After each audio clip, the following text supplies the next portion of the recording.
តោះឥឡូវយើងមករៀនបំបីຂະຫນាតប្រវែងជាចំនួនទស្សភាគលើកនេះគឺយើងបំបីពីតូចទៅធំ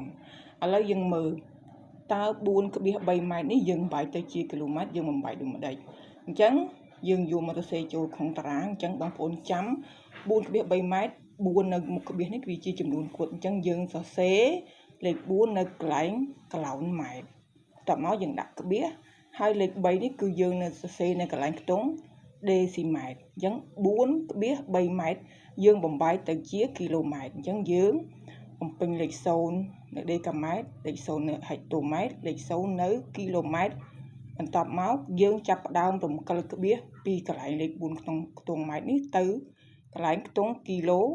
ម៉ែត្រអញ្ចឹង 4.3 ម៉ែត្រគឺស្មើនឹង 0.0043 គីឡូម៉ែត្រក្បៀសកន្លែងនេះអត់មានទៀតទេយើងសេចមក 0.0043 គីឡូម៉ែត្រ